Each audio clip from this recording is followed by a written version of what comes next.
প্রথমে একটি programme open করে নেবেন, সেটা হচ্ছে Adobe Illustrator CC। যেহেতু আমার কম্পিউটারে Adobe Illustrator CC 2017 ইনস্টল দেওয়া আছে, সেহেতু আমি এটাই ওপেন করব।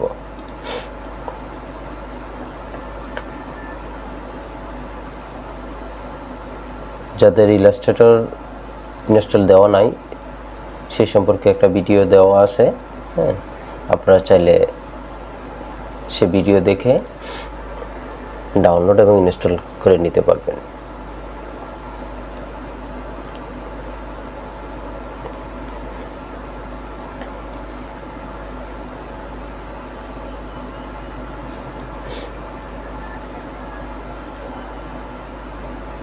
এখানে ইলাস্ট্রেটর সিসিটা ওপেন হয়ে একটা ইন্টারফেস তৈরি হয়েছে। হ্যাঁ, এখানে যেগুলি শো করছে এগুলো হচ্ছে রিসেন্ট ফাইল। আমি পূর্বে ডিজাইন করছি এরকম ফাইলগুলি। আমি প্রথমে ফাইল মেনুতে যাব, ফাইল মেনু থেকে নিউতে যাব, নিউতে গিয়ে আমি প্রিন্টে যাব। এখানে কিছু পেজ ডিফল্ট করা আছে, হ্যাঁ, আমি চাইলে কাস্টমাইজ করে নিতে পারবো, যে যার মতো করে কাস্টমাইজ করে নিতে পারবেন পেজের সাইজ অনুযায়ী। এখানে সাইজ দিবেন, হোয়াইট, হাইট, আর্টবোর্ড কয়টা নেবেন সেটা দিবেন।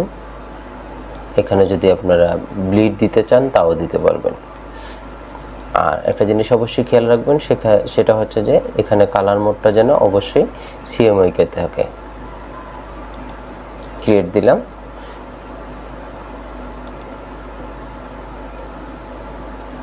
আমাদের একটা ডকুমেন্টস রেডি হয়ে গেছে। দেখুন, এই হচ্ছে একটা ডকুমেন্টস। হ্যাঁ, আমি একটা জিনিস বলে নিই, সেটা হচ্ছে যে দেখেন, এটা হচ্ছে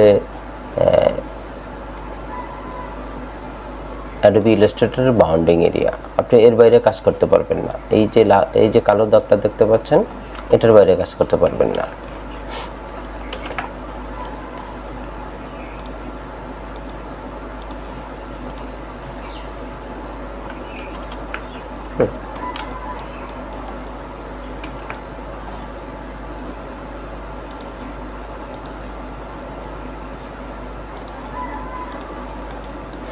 হোয়াইট দিয়ে রাখলাম।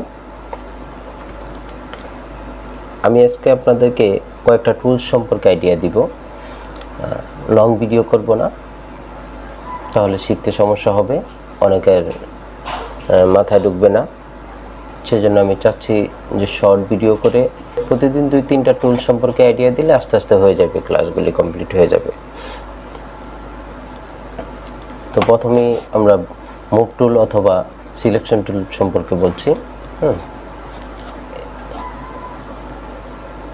এখানে একটা রেক্টেঙ্গল টুল দিয়ে আমি একটা অবজেক্ট তৈরি করলাম। দেখেন, একটা অবজেক্ট তৈরি হয়েছে। এটাকে অবজেক্ট বলে, যে কোনো একটি। দেখেন, এটা একটা অবজেক্ট তৈরি করলাম। আপনারা এই অবজেক্টটাকে যদি মুভ করতে চান, এদিক সেদিক নাড়াচাড়া করতে চান, সেক্ষেত্রে আমাদেরকে অবশ্যই এটা সিলেকশন টুলটা নিতে হবে, অথবা এটাকে মুভ টুল বলি আমরা। দেখেন, আমি যে কোনো জায়গায় নাড়াচাড়া করতে পারতেছি, সিলেক্ট করতে পারতেছি। আরেকটা টুলস আছে, সেটা হচ্ছে selection tools, direct selection tools. অর্থাৎ এটার পাশে যেটা দেখতে পাচ্ছেন সেটা হচ্ছে ডিরেক্ট সিলেকশন টুলস। মাউসের কার্সর বাটন নিলেই আপনি দেখবেন যে লেখাটা শো করতেছে, direct selection tools. Direct selection টুলসের কাজ কি? দেখেন, আমি যখন যে কোনো একটা অংশ সিলেক্ট করব, তখন সে একটা অংশ সিলেক্ট করবে। আর সিলেকশন টুলসের কাজ কি? পুরো অংশটা সে সিলেক্ট করবে। দেখেন, এটার মধ্যে এটার ব্যবধান হচ্ছে, এই যে দেখেন, আমি আমার মতো করে নাড়াচাড়া করে নিতে পারতেছি। যে কোনো একটা অংশ আমি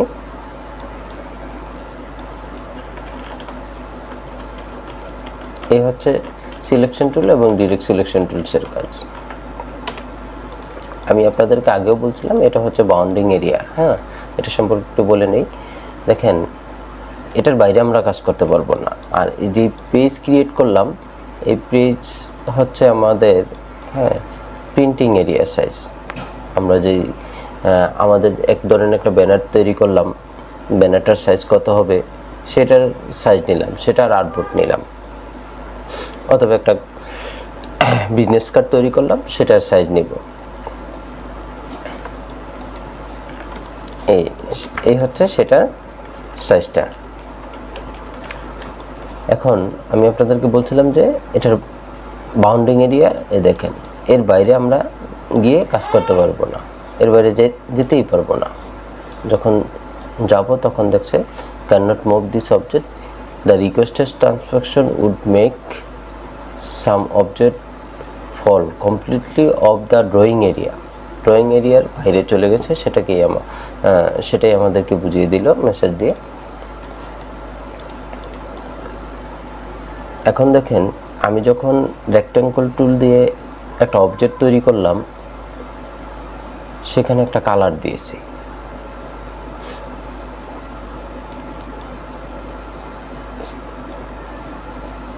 যে কালার আছে, কালার বার থেকে আমি কালার দিলাম। এখন এখানে দেখেন দুইটা কালার আছে, একটা স্টক, একটা ফিল। এটা হচ্ছে ফিল, এটা হচ্ছে স্টক। একটা মাউসের কার্সর নিলেই দেখবেন যে লেখাগুলি বেশি ওঠে। ফিল, স্টক। দেখেন এটা হচ্ছে আমার ফিলে ম্যাজেন্টা কালার দেওয়া আছে, আর স্টকে দেওয়া আছে ব্ল্যাক কালার। যেহেতু কম দেওয়া আছে স্টকটা, সেজন্য বোঝা যায় না। এখান থেকে আপনারা বাড়িয়ে নেবেন। হ্যাঁ, আমি 16 দিছি, এখন দেখেন বোঝা যাচ্ছে।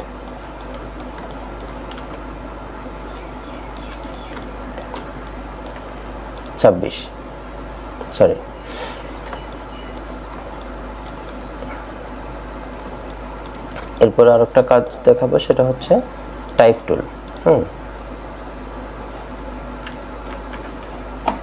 লেখাটা আছে সেটা সিলেক্ট করে মাউস দিয়ে প্রেস করবেন।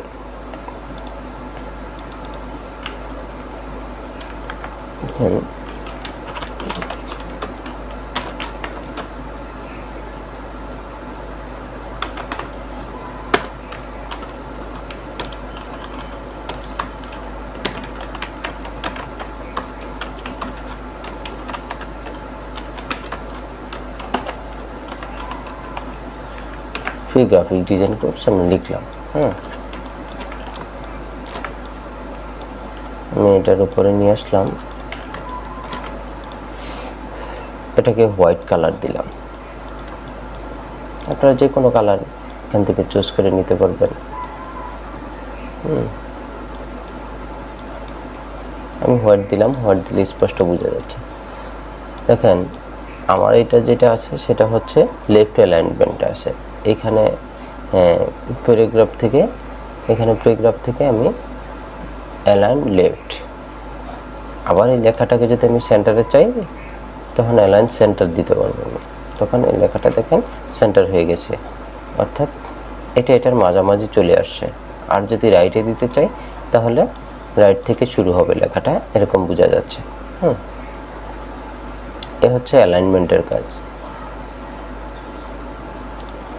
আমি আরেকটা অ্যালাইনমেন্ট আছে, সেটা হচ্ছে অবজেক্ট অ্যালাইনমেন্ট।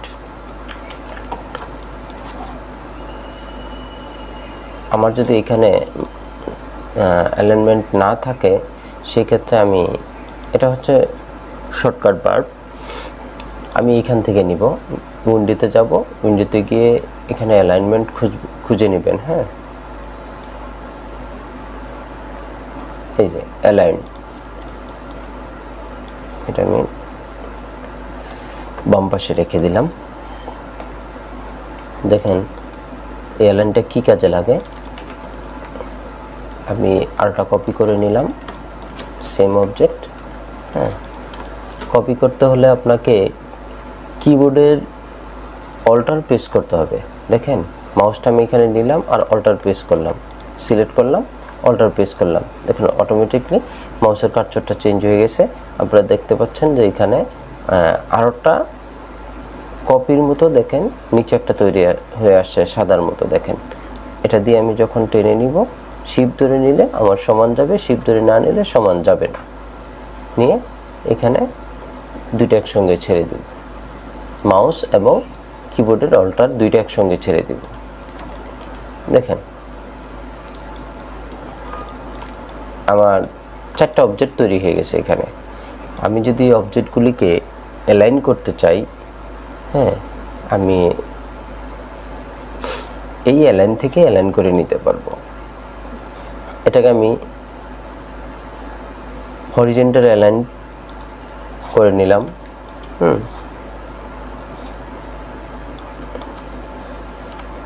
এটাকে আমি লেফট অ্যালাইনটা করে নিলাম। এখানে কি অ্যালাইন টু আর্টবোর্ড দেওয়া আছে, আমরা অবশ্যই সিলেকশন করে নিব। আমরা যখন আর্টবোর্ডের সঙ্গে অ্যালাইন করব তখন আর্টবোর্ড সিলেক্ট করে নিব, যখন অবজেক্টের সঙ্গে অ্যালাইন করব তখন অবজেক্ট সিলেক্ট করে নিব, আর যখন সিলেকশন সাথে অ্যালাইন করব তখন সিলেকশন করে নিব। এটা অনেকে হয়তো বুঝতে পারছেন না, আমি দেখাচ্ছি আপনাদেরকে। হ্যাঁ,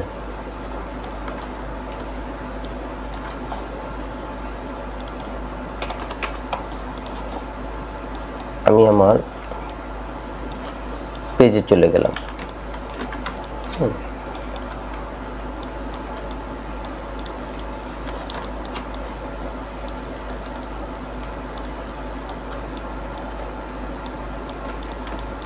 এটা হচ্ছে আমার আর্টবোর্ড, তাই তো? এই যে ব্ল্যাক কালার দিয়ে বাউন্ডিং করা আছে, এটা হচ্ছে আমার আর্টবোর্ড, এটা আমার পেজের সাইজ। আমি যদি এটাকে এই আর্টবোর্ডের বা পেজের সাথে অ্যালাইন করতে চাই, সেক্ষেত্রে আমাকে অ্যালাইন টু আর্টবোর্ড দিলাম। দেখেন কি চেঞ্জটা আসে, আমি মিডলে দিলাম, এটা কিন্তু আমার এই আর্টবোর্ডের মিডলে চলে আসলো। আমি যখন বাটমে দিব তখন আর্টবোর্ডের বাটমে চলে আসবে। আমি যখন রাইটে দিব, লেফটে দিব তখন লেফটে চলে আসবে। আমি যখন রাইটে দিব তখন রাইটে চলে আসবে। এটা হচ্ছে আর্টবোর্ডের সাথে অ্যালাইন। আবার আমি যখন এখান থেকে সিলেকশন করে নিব, দেখেন এটা আমি সিলেক্ট করে নিলাম, আর একটা অবজেক্টের সঙ্গে সিলেক্ট করব। এটাকে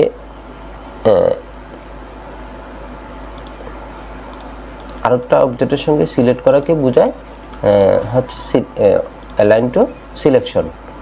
হ্যাঁ, আমি এটার সাথে সিলেক্ট করে নিলাম। দেখেন তখন আমার হচ্ছে এখানে অ্যালাইনটা দেখাচ্ছে। তখন আর আমার আর্টবোর্ডের মধ্যে অ্যালাইনটা নাই।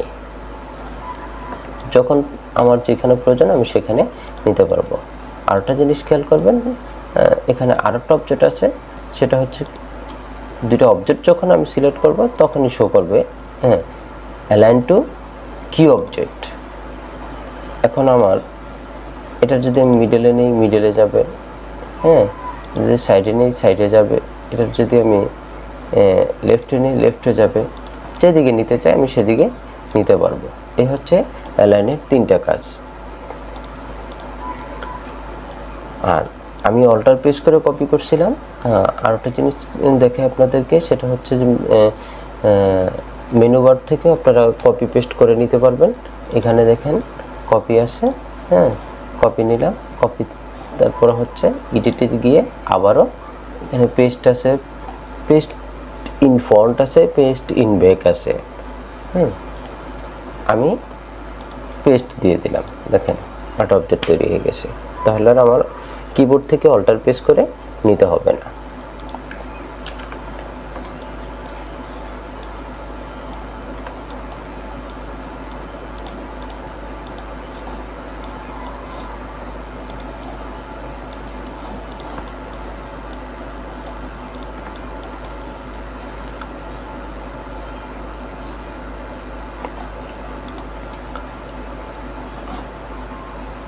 Object, rectangle tools, rounded rectangle tools, ellipse tools, polygon tools, star tools। এখান থেকে আপনি চাইলে বিভিন্ন ধরনের শেপ ক্রিয়েট করতে পারবেন। তো আমি যেটা নিচ্ছি এটা হচ্ছে রেক্টেঙ্গেল টুলস, স্টকটা কমিয়ে নিলাম, রেক্টেঙ্গেল টুলস। আমি এখান থেকে চাইলে দেখেন যখন আমি মাউসের লেফট বাটন চেপে ধরবো তখন আমার এই অপশনগুলি আসবে, অথবা রাইট বাটনটা চেপে ধরলেও চলে আসবে। রাউন্ডেড রেক্টেঙ্গেল টুলস, আমি যখন রাউন্ডেড দিয়ে দিলাম দেখেন আমার চারটা পাশ রাউন্ড করা আছে। হ্যাঁ, এটা হচ্ছে রাউন্ডেড রেক্টেঙ্গেল টুলের কাজ। আবার আমি যখন ইলিপস টুলস নিব তখন হচ্ছে দেখেন একদম ডিমের মতো গোল। হ্যাঁ, ডিমটা আসলে গোল না, একদম স্কোয়ার চলে আসছে। হ্যাঁ, আবার আরও অপশন আছে, এটা হচ্ছে পলিগন লাইন টুলস। দেখেন এই শেপগুলি প্রয়োজন হয় হচ্ছে বিভিন্ন ধরনের ডিজাইনের জন্য। আপনি একটা ডিজাইনের মধ্যে বিভিন্ন ধরনের শেপ দিলেন, নাম করে নিলাম, এটার কালারটা চেঞ্জ করে নিব।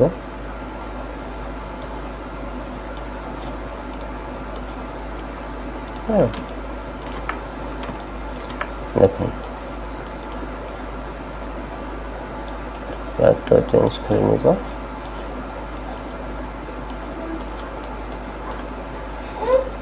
ডিজাইনের সৌন্দর্য বাড়ানোর জন্য হচ্ছে বিভিন্ন ধরনের শেপ নিয়ে করা।